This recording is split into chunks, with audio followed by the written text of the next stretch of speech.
할렐루야, 수요 성경 공부 오신 모든 분들을 주님의 이름으로 환영합니다. 제가 기도하고 우리 함께 말씀 앞으로 나가겠습니다. 살아계신 하나님 감사합니다. 오늘도 예수로 이 줌을 열고 보혈을 의지하며 말씀과 기도의 자리를 나갑니다. 우리 각 처소에 언제나 어디서나 역사하시는 성령 하나님께서 충만함으로 임재하여 주시옵소서. 그래서 성령에 민감하고 깨닫게 하옵시고 격려하여 주시고 살려주시고 살리는 귀한 삶으로 나아가게 인도하여 주시옵소서. 우리의 삶의 현장이 예배의 자리이옵나니 하나님 지성소가 되게 하옵시고 하나님의 영광만 가득한 우리 성도님들의 각 처소가 되게 해 주셔서 성도님들의 그 삶의 공간이 성전이 되게 도와 주시옵소서. 우리의 심령이 성령으로 온전히 체험받음으로 우리가 걸어다니는 움직이는 성전의 역할을 감당하도록, 그래서 땅끝까지 열방의 제사장 역할을 감당하는 저희들 되게 인도하여 주시옵소서. 이 시간 말씀의 공급을 주께 사모함나니 성령으로 인도하여 주시옵소서. 감사드리며 살아계신 예수 그리스도의 이름으로 간절히 기도드리옵나이다. 아멘. 귀한 공부를 성령을 의지하며 함께 나가고, 먼저 우리 찬양으로 우리 오늘 주님을 의지하는 이 누가복음은 제자 되어 제자 삼는, 제자 되는, 그래서 주님을 따라가는 것이 제자의 삶입니다. 주 안에 있는 나에게 딴 근심이 있으랴. 십자가 밑에 나가 내 짐을 풀었네. 아멘. 주님을 찬송하면서 할렐루야 할렐루야. 내 앞길 멀고 험해도 나 주님만 따라가리. 그 두려움이 변하여 내 기도 되었고, 전날의 한숨 변하여 내 노래 되었네. 내 주는 자비하셔서 늘 함께 계시고, 아멘. 내 궁핍함을 아시고 늘 채워주시네. 내 주와 맺은 언약, 내 주와 맺은 언약은 영불변하시니. 그 나라 가기까지는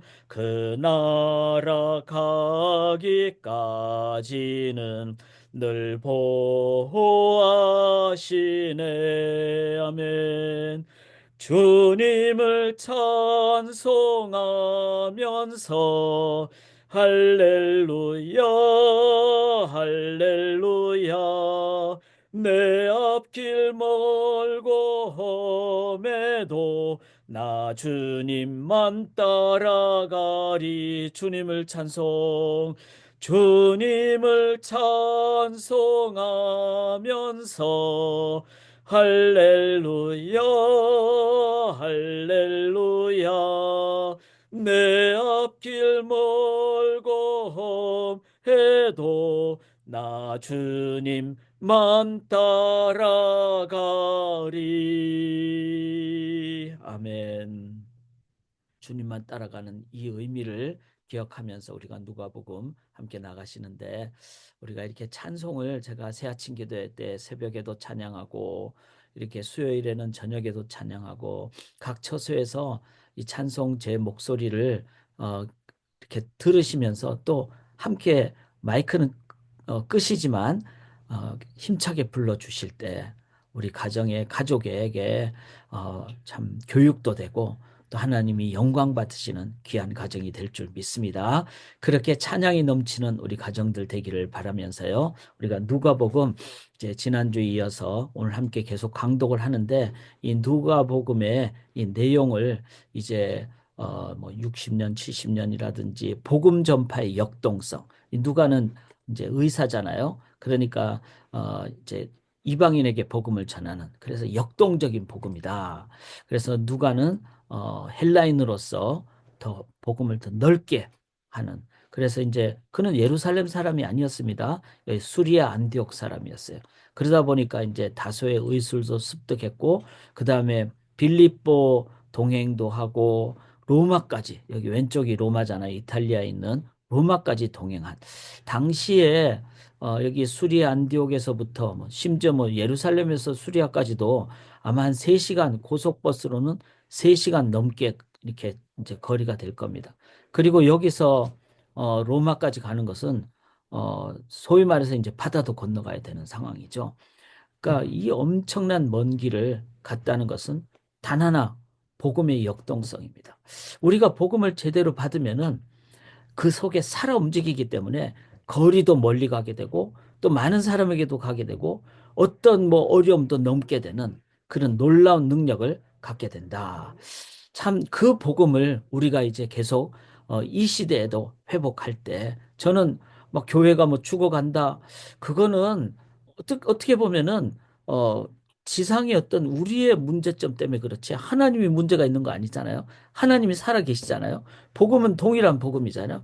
그렇기 때문에 우리가 돌아보고 본질의 복음을 우리들이 붙잡을 때 우리들은 이렇게 역동적으로 그래서 지금은 이제 로마를 넘어서 땅 끝까지 가고 그다음에 우리가 오늘 제가 설교했듯이 넘어서 이 비욘드란 말은 그래서 지역적인 것도 넘고 넘어서 그러니까 세대도 넘는 그래서 지금은 오히려 청소년 세대를 선교 세대라 그러잖아요. 선교 대상지라고.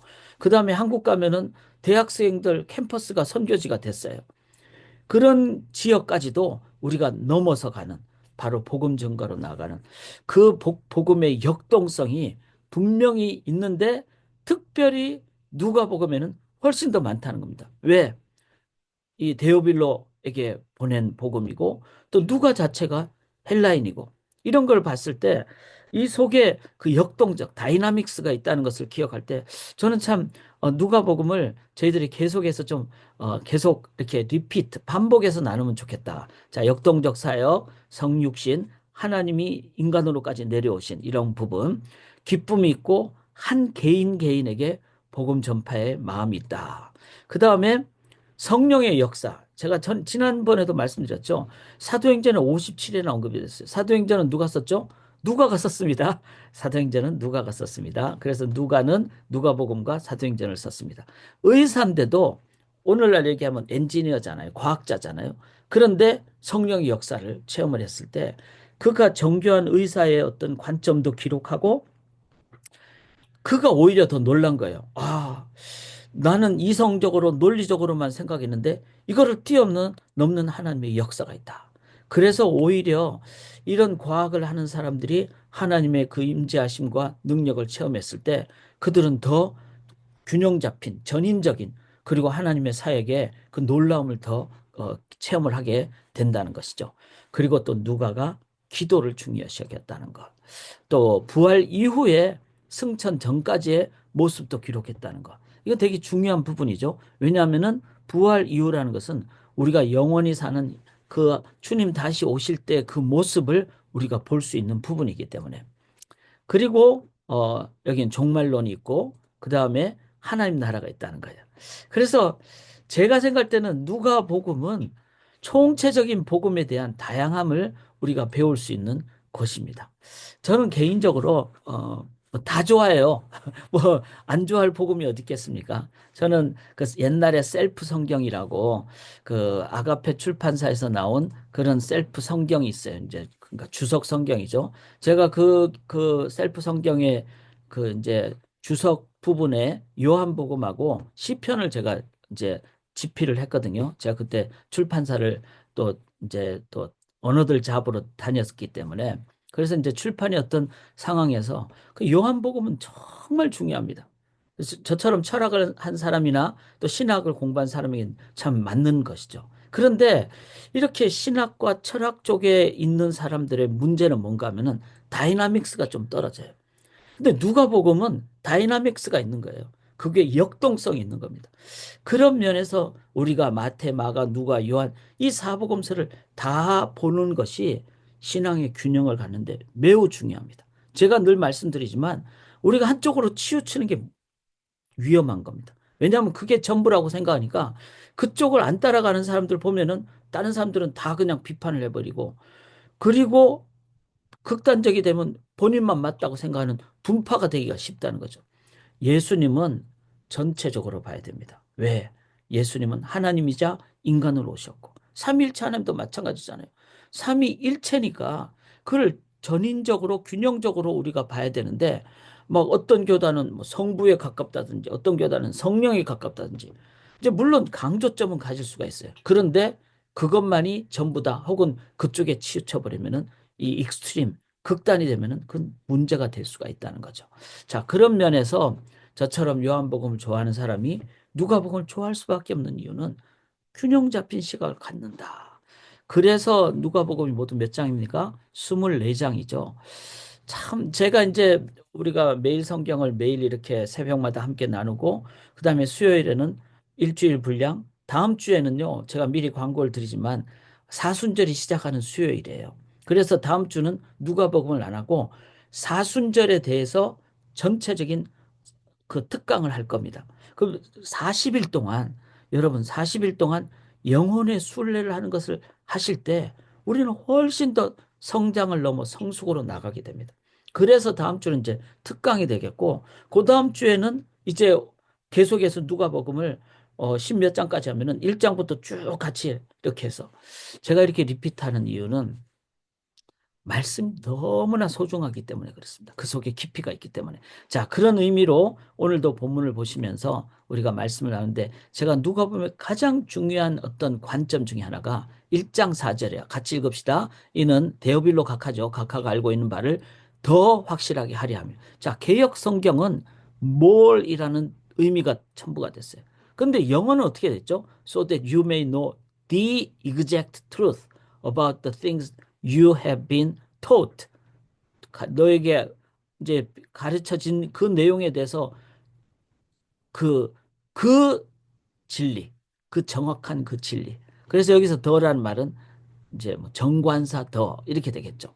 그러나 한글은 번역을 more이라는 부분을 그래서 우리가 이런 부분을 할 때는 the exact truth, 참된 진리라는 관점을 우리는 누가복음을 통해서 배우게 된다는 겁니다.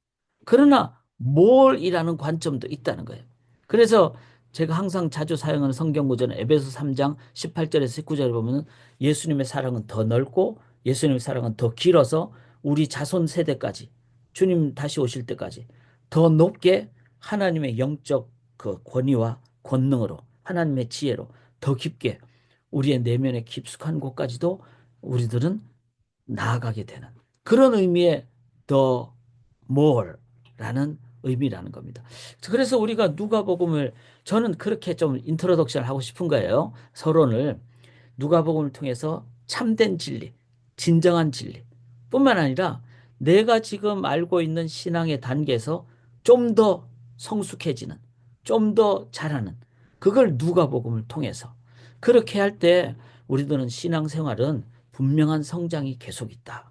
바른 길이고 더 성장이 있다. 요 두 가지를 우리가 같이 목표로 하고 누가복음을 이제 나누면 좋겠습니다. 자, 이제 여러분의 성경책을 피세요. 제가 수요일 날은 PPT를 너무 많이 사용하지 않습니다. 그리고 자기의 성경책을 꼭 좀 피해야 됩니다. 그리고 제가 뭐 농담 삼아 하지만 제 얼굴 봐서 뭐 하겠습니까? 잘생긴 제 얼굴 보지 마시고 여러분의 성경을 펼치고 성경에 가능하면 저는 이렇게 빨간 요게 보이죠? 빨간 펜을 많이 사용합니다. 그래서 예수님의 보혈로 꼭 우리가 점검해야 될 부분. 자, 1장 다시 보세요. 자, 복습을 한데 금방 하고 그다음에 지난주 했던 거 이어서 하려고 합니다. 그래서 1장 1절에 사실이라 그래서 우리는 팩트 위주로 나가야 됩니다. 신앙은 그게 없이는요. 하나님이 천지를 창조했다. 이것도 팩트죠. 그다음에 나를 구원했다. 이것도 팩트죠. 예수님이 이 땅에 오셨다. 이것도 팩트죠. 성령님이 지금도 역사한다. 이것도 팩트죠. 왜? 바람처럼 보이지 않지만 반드시 역사하는 분. 그래서 신앙은 반드시 팩트, 리얼리티에서 출발하는 거다. 이게 되게 중요한 겁니다. 그렇기 때문에 우리는 허공에 뜬 구름이 아니에요. 살아계신 하나님. 그 하나님으로 인도함 받는 거죠. 그 다음에 여기 1장 4절에 각하가 알고 있는 바를 더 확실하게. 아까 이제 the exact truth. 그 다음에 뭐죠? the more. 이런 의미라는 거를 기억하면서 우리가 나아가기를 원하고요. 1장부터 누가복음 3장까지는 여러분 뭐죠? 그냥 속으로 대답하세요. 아니면 마이크 꺼놓고 대답하시니까 서로 대답을 해보세요. 부부끼리 계시는 분들은. 바로 이 시대의 세례 요한을 얘기합니다. 그래서 메시아가 오시도록 준비하거나 오시도록 그것을 도구가 된 사람들. 뭐 예를 들면 사가랴와 엘리사벳. 이건 누구죠? 세례 요한의 아버지 어머니예요. 그리고 세례 요한은 예수님을 잘 이렇게 인도하도록 또 예수님을 안내하도록 가르치도록 하기 위해서는 소위 말해서 나시린 같은 역할을 했다는 거죠. 그래서 1장 15절부터 16절, 17절에 뭐 술을 마시지 않고 또 이렇게 하는데 세례 요한의 가장 중요한 것은 자기를 낮췄다는 겁니다. 저는 뭐 제 얘기를 좀 해서 그런데 밋밋한 얼굴이잖아요. 이게 좋아요. 왜냐하면은 너무 얼굴이 잘생기면은 사람들이 뭐 설교할 때 목사의 얼굴을 기억할 거예요. 근데 저는 제가 외부 집회도 많이 나가잖아요. 그리고 뭐 제가 이제 조금 교단의 일도 하고 여기 미시간에도 오래 있고 그런데 참 감사한 게 별로 안 잘생겼기 때문에 사람들이 절 봐도 기억을 잘 못해요. 그리고 너무 드러날 수도 없는 키고 이러니까 아, 적격자가 아닙니까?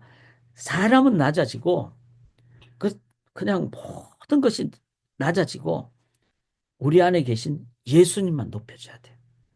그게 제일 중요합니다. 뭐 제가 뭐 이것도 우스갯소리일 수도 있지만 좀 진지하게 제 묘비명을 뭐 쓸지 안 쓸지 모르겠지만 만약에 여러분들이 쓴다면은 아니면은 뭐 제 가족들이 쓴다면은 저는 아예 유언하죠. 목사 배원서 이렇게 쓰지 말라고. 성도 배원서. 성도가 뭐죠? 크리스찬이잖아요. People who are following the Christ. 그런 의미죠. 그리스도를 따르는 자. 그거보다 더 중요한 게 어디 있겠습니까? 왜냐하면 길이요 진리요 생명. 나를 구원했고 내가 다시 만날 뿐이고 하나님 되시고. 그래서 우리 안에 우리가 아니라 내 안에 계신 그리스도가 드러나는 그거를 한 가장 중요한 인물이 세례 요한이라고 그랬어요. 그리고 예수님은 세례 요한을 향해서 여자가 낳은 자보다 이보다 큰 자가 없다고 그랬어요. 왜? 가장 중요한 분을 소개한 역할이기 때문에. 이것이 우리의 인생관이 되실 때 우리들은 바르게 사는 거라고 믿습니다. 자, 성경적인 인생관은 세례 요한 같은 삶을 얘기한다. 그 다음에 또 메시아를 이제 준비한 자가 마리아잖아요. 그러니까 내 속에 예수 그리스도를. 그리고 마리아는 1장 37절에 하나님의 모든 말씀은 능하지 못하심이 없다 그랬어요. 마리아가 이르되 주의 여종이니 말씀대로 내게 이루어지이다. 자기는 알잖아요. 인간으로서는 절대로 이해를 못해요. 남자와 관계를 하지 않은데 내가 아기를 배웠다고. 다 몰라도 마리아는 알지 않겠어요? 그런데 마리아는 주의 말씀대로 내게 이루어지이다. 이게 바로 예수님을 품은 마리아의 자세라고 생각합니다. 우리가 조금 영적인 의미를 부여한다면은 주의 말씀대로 우리 삶에 이루어지길 원합니다. 그러면 내 안에 예수님을 품는 거고 그 예수님만이 향기가 드러나는. 그래서 이 저는 누가복음의 주제를 제자 되어 제자 삼는 거라고 믿습니다. 제자 되는다는 말은 예수님만 따라간다는 그런 의미죠. 마리아도 그런 의미로 로만 캐톨릭의 뭐 예수님의 어머니라서 뭐 성모가 되고 뭐 그거는 인간적으로 좀 그렇게 생각할 수 있겠지만 제가 볼 때는 그거는 초점이 벗어난 거예요. 뭔가 하면은 마리아도 예수님의 제자였어요. 하나님의 말씀대로 이루어지길 원합니다. 그랬으니까 그 하나님 대신 예수님의 제자죠. 당연히 요셉도 마찬가지고. 그래서 마태복음에 나타난 요셉의 그 관점은 저는 상당히 중요한 그러니까 예수님의 육신의 아버지였지만 예수님의 제자의 자세를 가졌다. 그래서 1장 46절에 이 마그나 카르타 뭐 이렇게 표현하는 것 같은데요. 그러니까 마리아의 송가라는 건 너무나 중요한. 그래서 마리아가 예수님 자기 속에 있는 아기 어떻게 보면 인간적으로 보면 자기 자녀잖아요. 그런데 그 예수님을 향해서 이 마리아의 그 송가 찬양을 부른데 이 찬양은 제자니까 당연히 이렇게 예수님을 높이는 찬양을 하겠죠. 자, 그다음에 우리가 세례 요한의 관점도 봐야 되고 2장에 보면은 어 그 목자들의 관점도 봐야 된다는 것. 그러니까 가장 당시에 천대받는 자에게 하나님은 기쁜 소식을 전하는 도구로 사용하셨다는 것. 그래서 우리가 이렇게 누가복음을 총체적으로 볼 때 하나님은 모든 계층의 사람들 다 사용하신다는 거죠. 세리도 사용하고 목자도 사용하고 어부도 사용하고 심지어는 바리새인도 사용하고 니고데모 그런 역할이었으니까. 그다음에 어린이도 사용하고 또 사마리아 여인도 사용하고 그러면 우리가 사람을 대하는 자세가 뭐가 돼야 되겠습니까? 어떤 인종의 사람이든지 어떤 계층의 사람이든지 우리는 존중해야 된다는 겁니다. 존중, 영어로 respect. 그리고 그분 속에 하나님 역사하실 때 가능성이 있다. 이거를 봐야 되는 거죠. 교회는 그래야 됩니다. 뭐 어떤 뭐 정부라든지 어떤 국가의 어떤 정부는 막 인종차별 정책을 할 수도 있고 막 그렇게 뭐 그거는 국가가 이익을 추구하는 집단이니까 그럴 수 있겠죠. 그런데 교회는 어떤 인종이든지 어떤 민족이든지 어떤 계층의 사람이든지 우리들은 그 사람 속에서 역사하는 하나님의 기대를 우리가 기대해야 된다. 이 목자들을 보면서. 그 다음에 이제 하늘엔 영광의 땅에는 평화로다. 이럴 때 올 겨울에도 이제 우리는 성탄절만 이거를 얘기할 것이 아니라 제가 성탄절 되면 항상 그러잖아요. 메리 크리스마스. 그 다음에 뭐죠? 성탄절 전에 미리 크리스마스. 그 다음에 성탄절 때는 매일 크리스마스. 왜냐하면 그리스도 안에 있으면 매일 크리스마스죠. 그런 의미로 성탄절 하나님께 하늘에는 영광이요 땅에는 평화라 그거를 뭐 히브리어로 굳이 표현한다면 쉐키나 카보드 이렇게 표현하라는 거예요. 쉐키나는 말은 뭐죠? 임재한다. 뭐가? 카보드, 영광이 임재한다. 그게 진정한 저는 성탄절의 의미라고 생각합니다. 하나님의 영광이 임재하는, 이 땅에 임재하는. 그래서 이 기도를 저희가 드리고 저는 이 줌을 통해서 수요 성경 공부하고 또 새벽 기도하고 이런 거를 막 편의롭게 한다 이런 뭐 측면이 없지는 않죠. 왜냐하면 멀리서도 우리가 시간 절약할 수 있으니까. 그러나 그보다 더 적극적인 의미는 각 처소가 쉐키나 카보드의 처소가 된다는 거죠. 하나님의 영광이 임재하는 그게 진짜 성막이고 모바일 철치니까. 그래서 이거는 성령의 역사를 우리가 전파를 타고 지금 동시에 함께 나누고 있잖아요. 이것이 이제 점점 그래서 저는 우리가 이 하나님의 문명의 이 길을 이 팬데믹을 통해서 주신 것을 많이 우리들이 활용하는 것도 하나님의 어떤 중요한 뜻을 깨닫는 도구다. 이렇게 생각을 합니다. 자, 여러분 그 2장 끝에 보면 두 분이 나오잖아요. 시므온과 안나. 84년 동안 과부된 지 주님을 기다렸던. 그 다음에 시므온은 자기의 그 평생 그 하나님 말씀하신 거죠. 예수님을 메시아를 보고 난 다음에 자기가 죽는다는. 보기 전에는 절대로 죽지 않는다는. 자, 이런 상황의 마음의 자세로 저는 뭘 해야 된다고 생각하는가 하면은 다시 오실 주님을 우리들이 이런 마음으로 기다려야 된다는 거죠. 그러니까 안나 여선지자처럼 내가 어떤 어려움이 처해도 뭐 과부가 됐다는 건 당시 어려움이니까 그래도 주님만 바라보고 주님을 기다리는. 두 번째는 내가 죽기 전에는 주님 보고 죽습니다. 이런.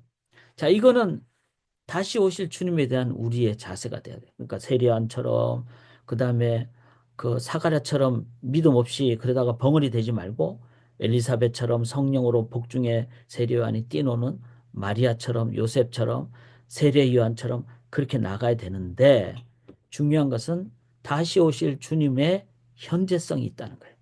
그게 뭔가 하면 예수님이 이미 내가 너와 함께 아님이라. 임마누엘 하나님으로.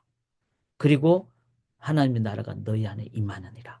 그래서 하나님의 역사는 우리 속에 already not yet 완전히는 아니지만 우리의 삶에 하나님의 인도하심 따라 의지할 때 역사하신다는 것. 그게 바로 이 시대의 세례 요한이 돼야 된다는 것. 이 시대의 시므온이 돼야 되고 이 시대의 안나 여선지자가 돼야 된다는 거죠. 자, 이 삼, 그래서 그런 관점으로 3장에는 여기 제가 지난주에 그랬잖아요. 뭐 황제도 있고 그다음에 뭐 분봉왕도 있고 3장 2절에 대제사장도 장도 두 명이나 있고 이게 뭐죠? 종교 시대고 그다음에 황제 즉 로마가 통치하는 그런 시대고 이런 시대에 세례 요한이 나타났다는 거죠. 진짜 킹 오브 킹스 왕 중의 왕을 전파한 저는 이 시대의 세례 요한이 우리가 되는 것이 너무나 너무나 중요하다고 믿습니다. 그러기 위해서 세례 요한이 했던 것은 그의 길을 예비하는 그래서 우리의 삶에 주님이 예수 그리스도로 증거될 수 있도록 그렇게 나아가는 그리고 그렇게 예수 그리스도가 증거될 때 이 3장 8절이 참 중요합니다. 회개에 합당한 열매 즉 예수가 왜 오셔야 되는가 그거는 여기는 이제 이 누가복음은 그렇게 표현을 많이 하잖아요. 그 당시에 이방인에게 복음이 전거되는 것이니까 이방인들이 이해할 수 있는 관점으로 본문이 표현이 많이 됐어요. 11절에 보면 옷 두 벌이 있는 자는 없는 자에게 나눠줄 것이요. 먹을 것 있는 자도 그렇게 할 것이나. 여기서 옷 두 벌은 실은 겉옷과 속옷이 아니고 당시의 속옷은 이제 소위 말해서 이제 그 우리가 생각하는 그런 속옷이 아니고 그냥 집에서 입는 옷. 그다음에 겉옷은 망토 같은 것. 그래서 이불 같은 거예요. 그런데 여기서 말하는 이 두 벌은 겉옷 속옷이 아니고 겹겹이 있는 안에 입는 옷을 얘기해요. 그러니까 이 사람은 안에 입는 옷밖에 없다는 거예요. 겉옷이 없다는 거예요. 이 말은 뭐죠? 가난한 계층을 얘기하는 겁니다. 가난한 계층이라도 그 안에서 할 수 있는 대로 나누라는 거예요. 자, 우리가 기독교가 공산주의인가? 그렇지 않습니다. 공산주의는 막 있는 사람 없는 사람 다 해서 공평하게. 근데 그거는 실현이 안 됐죠. 왜냐하면 그 안에 독재도 있고 그 안에 진짜 불공평한 것이 더 많으니까. 그래서 공산주의는 실현되지 못한 이상적인 거예요. 단 하나 하나님의 은혜가 있을 때만이 진짜 이상적인 함께 나누는 사회가 되는 겁니다. 그걸 이제 잘못 표현하면 기독교가 공산주의 되는데 그 뭐 그 표현적인 의미는 함께 나눈다는 점에서 맞지만 커뮤니즘이 얘기하는 방법으로는 절대로 안 된다는 거예요. 오직 은혜로만 된다는 거죠.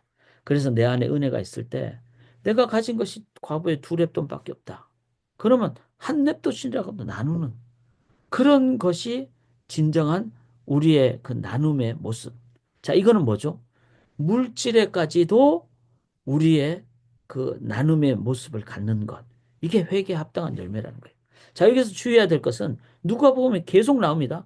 뭐 가난한 자에게 복음이 전파되고 이러면은 우리는 그냥 물질적인 가난함만 얘기를 하는데 그게 아니고 복음은 모든 사람에게 전파돼야 되는데 이 사회 속에서 봤을 때 당시의 사회나 지금이나 가난한 자에게는 더 핍박이 많고 고통이 많기 때문에 그들에게까지 복음이 전파되는 부분까지도 생각하라. 이런 의미죠. 그래서 이제 어, 이 누가복음의 이방인에게 전한 그 상황을 이해를 하면서 우리가 나아갈 때 인간적으로 공산주의를 이룩한다거나 인간적으로 가난한 자에게 복음을 뭐 물질을 나눠준다거나 이렇게 해석을 해서도 안 되고 그거는 되지도 않습니다. 왜? 인간은 죄성이 있기 때문에.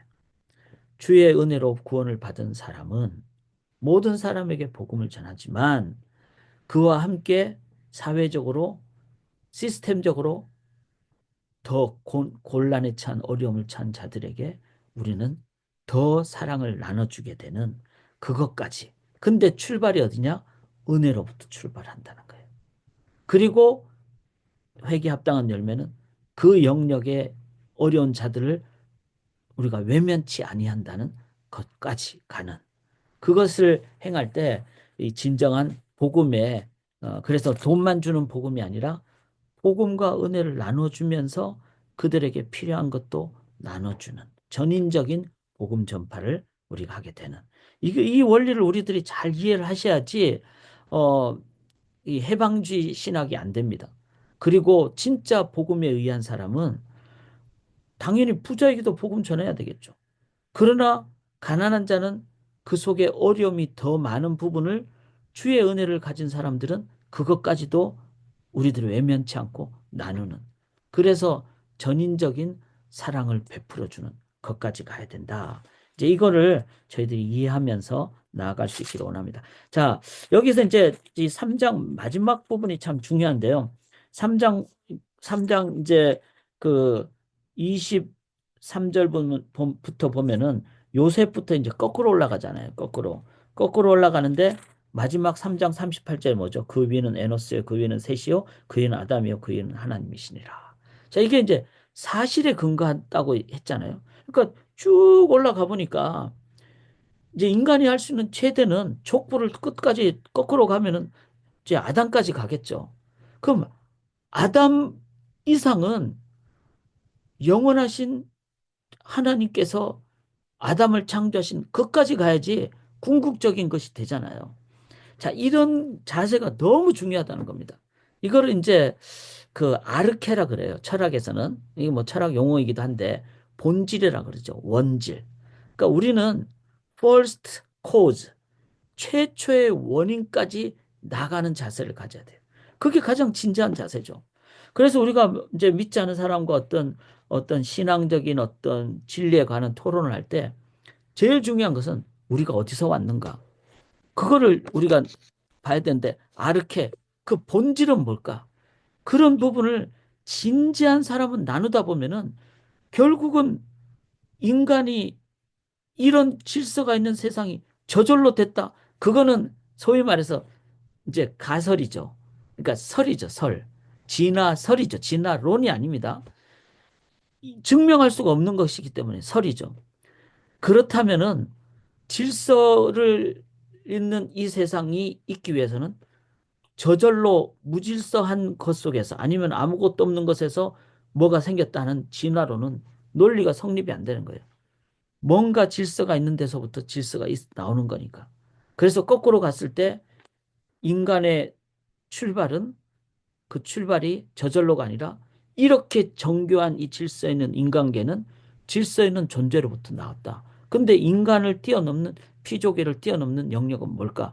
그는 스스로 계시는 self-existing, self-evident being, which we call God.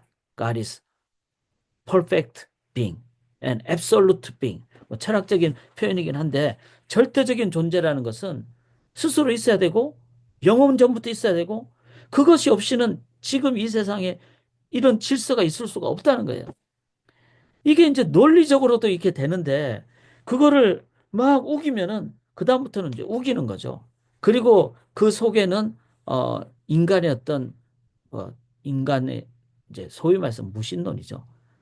그런 인간의 이념이 들어가 버리는 겁니다. 자, 왜 이런 얘기가 중요한가 하면요. 그건 도전이에요. 그리고 생각해 보라고 해야 돼요. 그러면은 진짜 진지한 사람은요. 아, 이런 질서 있는 세계가 어떻게 저절로 됐을까? 이거는 저절로 계신 어떤 절대적인 존재가 없이는 절대로 있을 수가 없다. 이것까지 생각하도록 우리들이 도전할 때, 자, 그거는 이제 소위 말해서 이제 고구마를 찌르는 거죠. 그러면은 어느 순간 잘 익는 고구마가 되는 거예요. 성령이 역사하실 때 깨닫는 건 나의 한계. 그 다음에 이런 존재는 절대적인 존재에 의해서만 될 수밖에 없다. 자, 이렇게 이제 그래서 제가 이 3장 38절이 중요한가 하면 그 위는 하나님이시니라. 이랬다는 것은 인간이 할 수 있는 최선의 우리의 그 논리적인 노력을 하는 것. 그리고 이거는 합당한 올바른 자세다라는 것. 그리고 여기서 나오는 것은 뭐죠? 뭐 그런 얘기 있잖아요. 우리 집안은 왕손이야 뭐 이렇게. 저도 어릴 때 그렇게 배웠어요. 배씨는 딱 하나밖에 없는데 그 배씨는 육가야 중에 하나인데 왕손이라고. 그러니까 한국은 왕손을 얼마나 좋아하는지. 근데 우리는 하나님 자손이에요. 하나님으로부터 시작했으니까. 이거보다 더 좋은 게 어디 있습니까?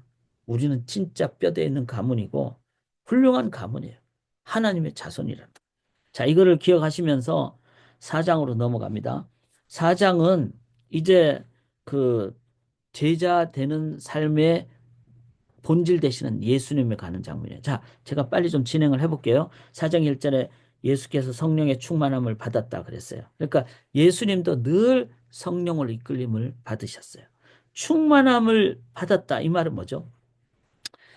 그걸 성경은 이제 에베소서에 보면 술 취한 것과 비교했잖아요. 그러니까 충만함이라는 거는 내 생각을 앞세우는 게 아니고 성령으로 이끌림을 받는다 이런 의미예요. 술 취하면은 내 생각이 아니고 뭐 그래 뭐 해롱해롱 하잖아요. 그러니까 성령으로 이끌림을 받는다. 그래서 내가 내 생각으로 앞세우면 어떻게 될까요? 인간적인 판단을 해서 오판을 하기도 쉽고, 그 다음에 그 속에는 인간적인 생각이 앞서가니까 막 그 사람을 저지멘탈하게 사람을 판단하거나 그냥 불평하거나 미워하거나 시기하거나 이렇게 되죠. 반대로 성령으로 이끌림을 받는 성령의 생각은 뭘까요? 그거는 열매로 나타나죠. 시작. 사희화, 오자양, 충온절. 사랑과 희락과 화평이 그 속에 있게 되는 거예요. 오자양, 오래 참고 자비하고 양선, 선을 베푸는 그런 삶이 되는 거예요. 참 진짜 사랑하면요. 선을 베풀게 돼 있어요. 그러니까 말로만이 아니라 선을 베풀게 돼 있어요. 나눠주게 돼 있어요. 성령의 열매가 그런 거거든요. 그 다음에 충온절, 충성하고 온유하고 절제한다는 거예요. 그래서 하루 종일 정말 충성다하고 그러면서도 교만하지 않고 온유하고 그 다음에 이렇게 안식도 잘하고 그 다음에 오버하지 않고 그렇게 되는. 자, 성령의 충만함을 예수님도 하셨다면은 우리도 늘 이 성령의 열매를 확인하면서 성령의 충만함을 받아야 되는데 여기 4장 1절에 보면 40일 동안 성령에게 이끌리시며 그러니까 참 이게 중요한 표현이죠. 제가 누가복음의 특징 중에 하나가 뭐라 그랬죠? 성령책이라 그랬잖아요. 누가가 성령에게 이끌리시면 의사잖아요. 그럼 40일 동안 금식했으면 의사 입장에서는 야, 위장이 뭐 쪼그라들었겠다. 뭐 육체적으로 이렇게 됐다. 이렇게 생각을 할 수가 있는데 그렇게 안 하고 성령에게 이끌리시며 여러분 금식을 하실 때 막 먹을 거 생각하면 괴로워요. 근데 금식 기도를 하실 때 그때는 뭐죠? 하나님을 기억하고 성령을 의지하는 거잖아요. 그러면 배고픈 걸 이기게 돼요. 이게 금식 기도의 능력이라는 거죠. 예수님이 그러셨다는 거예요. 저희가 이제 다음 주에 그 애쉬 웬스데이 사순절 시작하는 수요일을 갔는데 저는 40일 동안 한번 나름대로의 이 금식을 뭐 여러 가지 금식이 있는데 근데 그걸 안 하는 데 초점이 아니라 성령께 이끌림 받는 데 초점을 두시면요. 성장을 넘어 성숙하게 됩니다. 그리고 그 다음에 뭐죠? 여기 4장 2절에 마귀에게 시험을 받으시더라. 이 모든 날에 아무것도 잡수시지 아니하시니 날수가 다음에 줄이신지라. 자, 마귀가 언제 시험을 했어요? 40일 중에 안 했고 40일 후에 했다는 거예요. 그러니까 이게 작정기도잖아요. 40일. 그럼 우리는 작정기도 하면은 막 능력 있다고 생각하는데 실은 작정기도 후에 마귀가 시험 온다는 건 뭘 의미합니까? 진짜 기도는 쉬지 말고 하는 기도라는 거예요. 그게 작정기도를 제대로 한 사람의 자세예요. 작정기도를 잘못하면 나는 40일 작정기도했는데 그래가지고 막 자랑하는 분이 계세요. 그거는 자기 노력이죠. 진짜 작정기도는요. 또 40일 금식기도는 성령으로 충만함 받는 거예요. 그 이후부터 성령의 이끌림을 받는 쉬지 않고 하는 기도. 그래서 마귀가 40일 이후에 돌을 떡덩이가 되려 하라 이랬어요. 그러니까 우리 같으면은 자기 노력에 의한 영광이라면 어떻게 될까요? 나 40일 했으니까 이제 먹어도 돼. 이러지 않겠어요? 근데 예수님은 영적인 진정한 성령으로 이끌림을 받으셨으니까 마귀가 이거를 시험하는 그 목적을 깨닫는 거죠. 너 인간적으로 했으면은 이제 떡 먹어도 되지 않느냐. 그런데 그렇지 않았어요, 예수님은.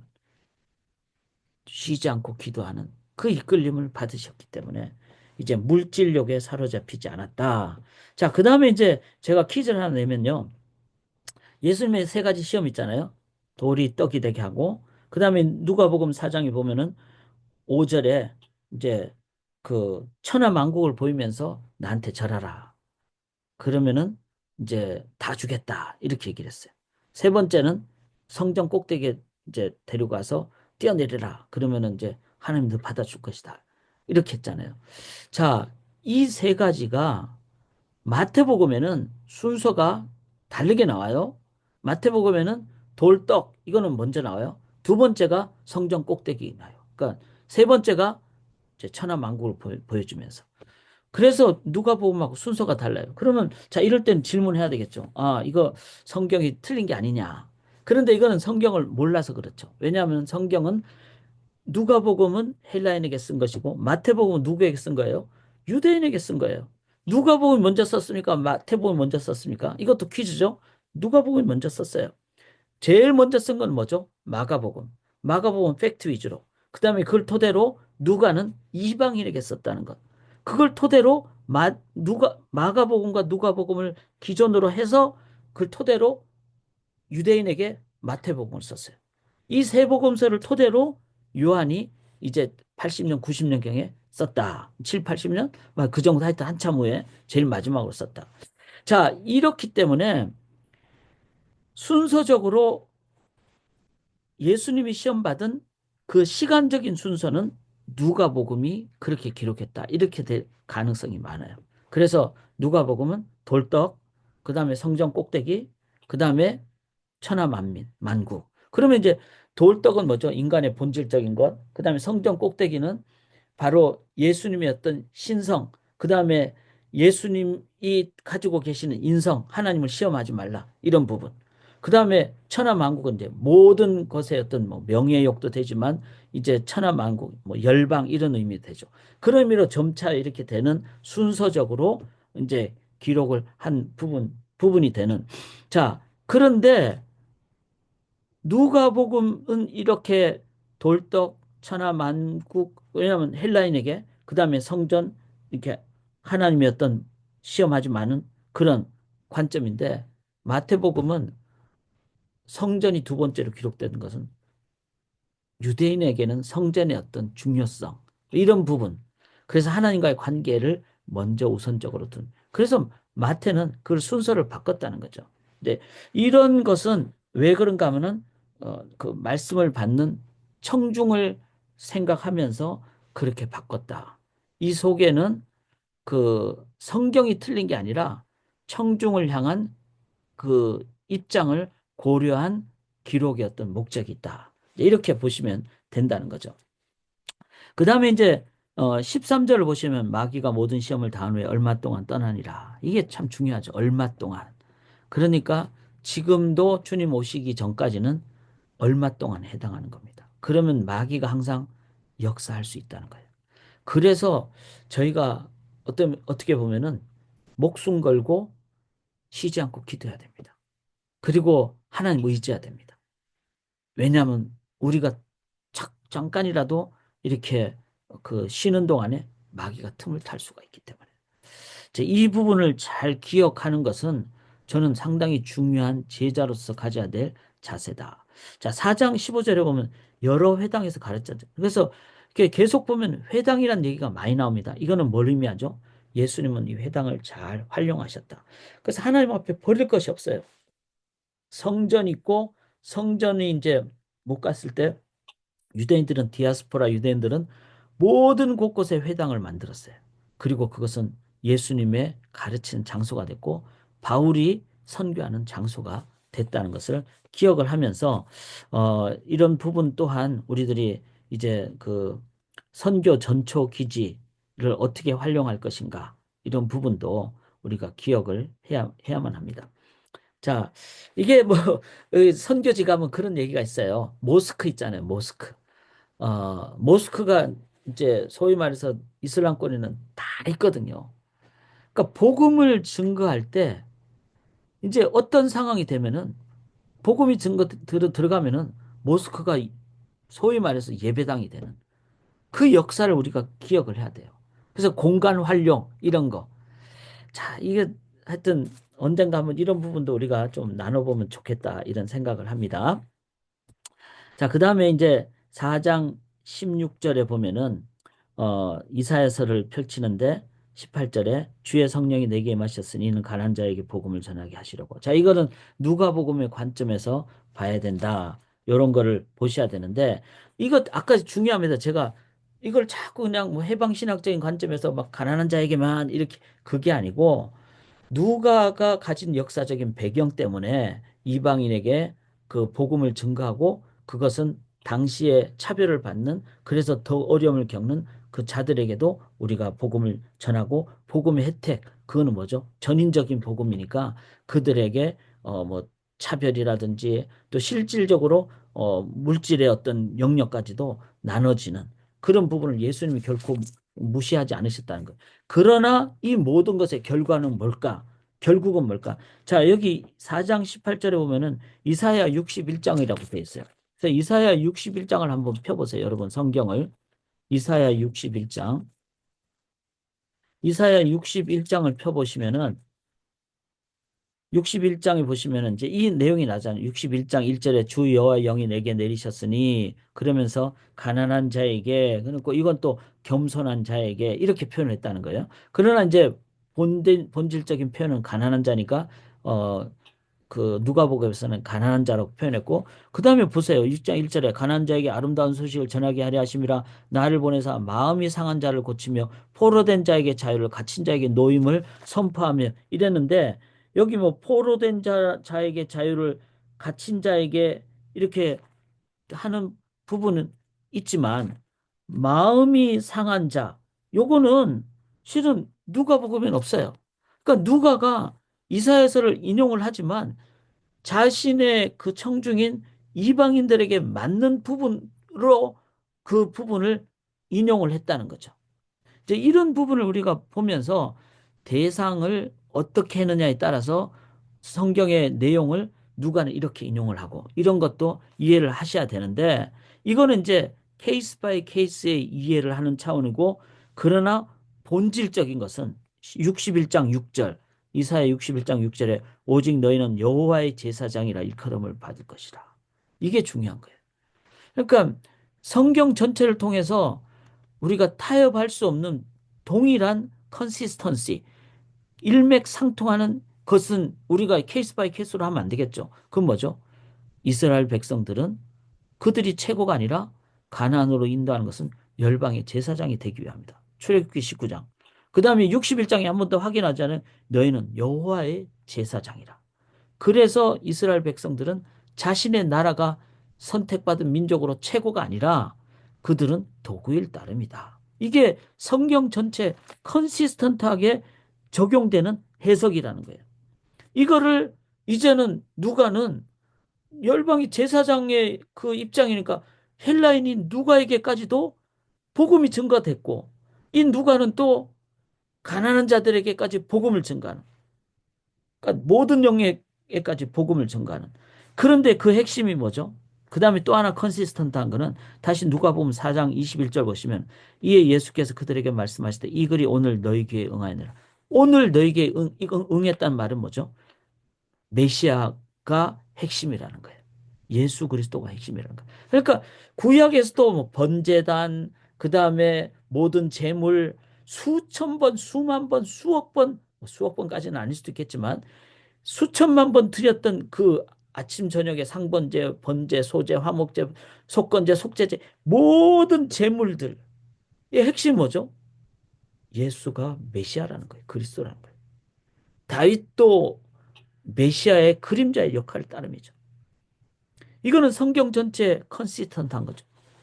바로 오늘 너희 귀에 응하였느니라. 우리 속에 예수가 없으면은 아무것도 아니라는 거예요. 그리고 유대인이든 헬라인이든 어떤 자들이든 내 안에 예수가 그리스도로 있는 것이 성경 전체의 가장 핵심이라는 겁니다.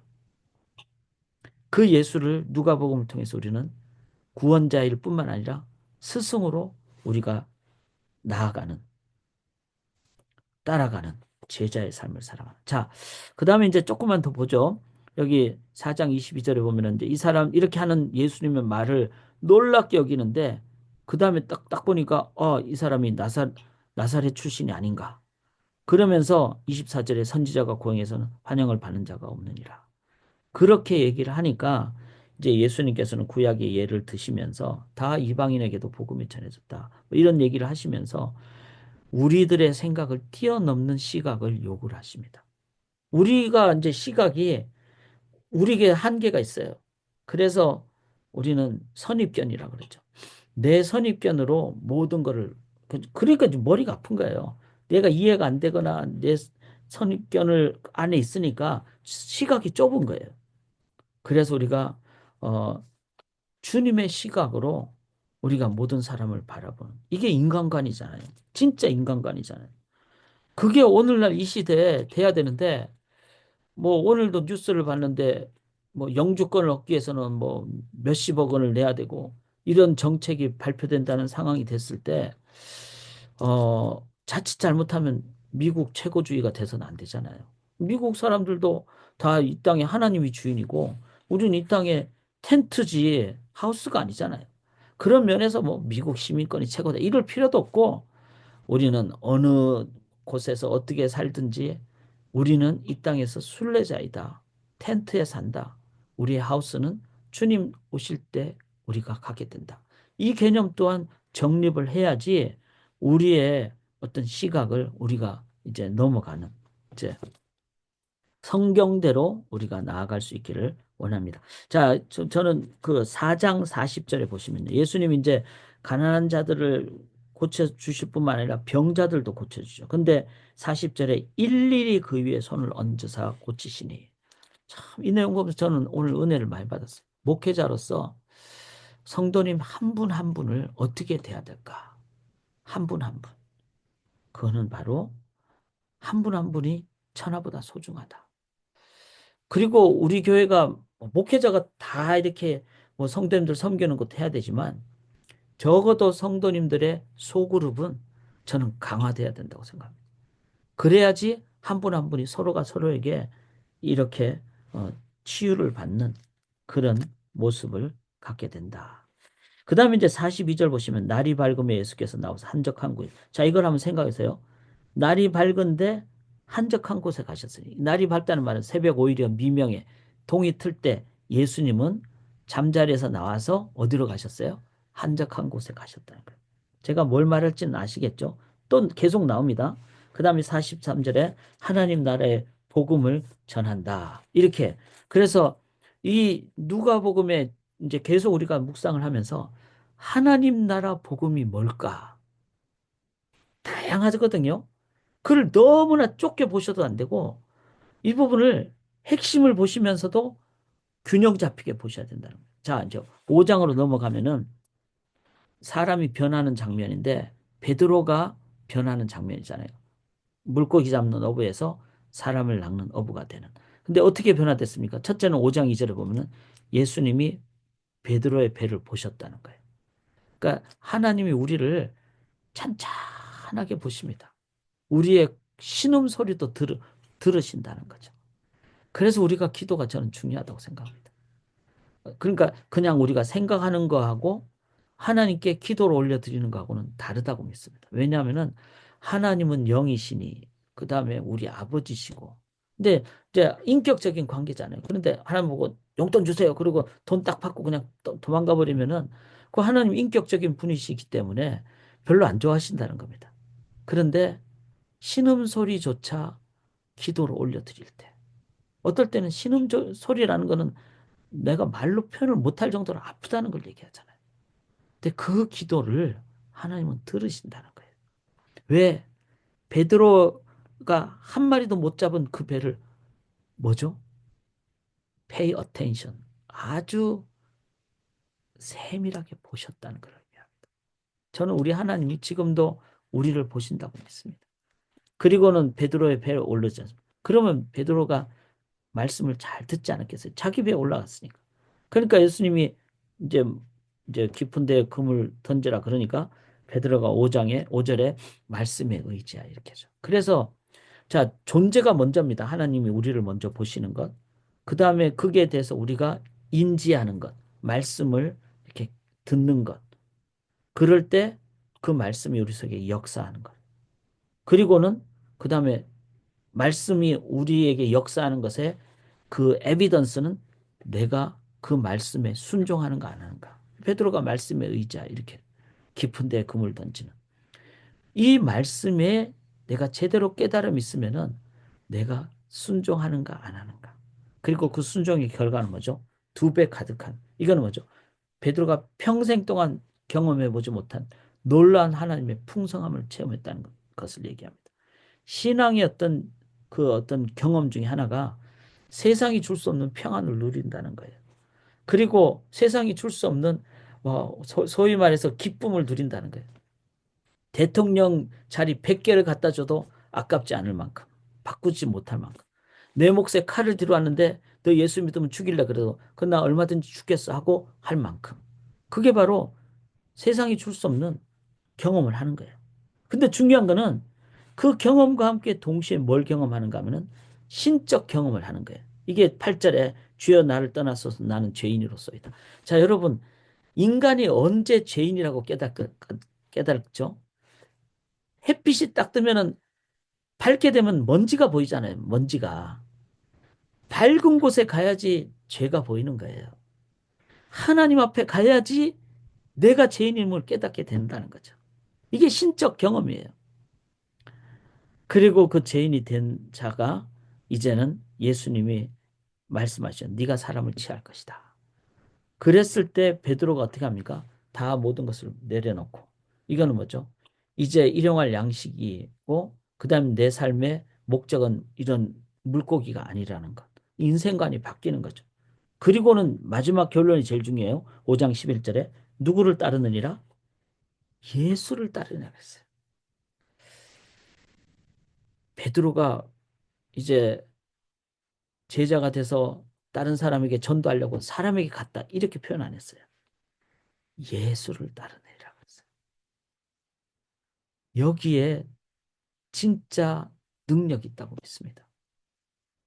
제가 이제 오늘도 교회 와서 지금 한 몇 시간 동안 기도도 하고 말씀 준비도 하고 이랬거든요. 제가 교회 온 이유가 기도하기 위해서 왔어요. 아무래도 장소가 이렇게 되면은 더 기도하게 되더라고요. 예수를 따르는 것 중에 하나가 기도잖아요. 예수를 따르는 것 중에 하나가 말씀이잖아요. 예수를 따르는 것 중에 하나가 예배잖아요. 예수를 따르는 것 중에 하나가 이런 공동체잖아요.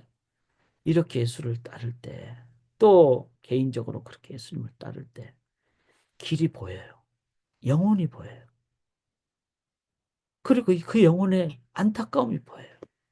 그리고 어떻게 다가갈지가 보이는 거예요. 예수를 따를 때.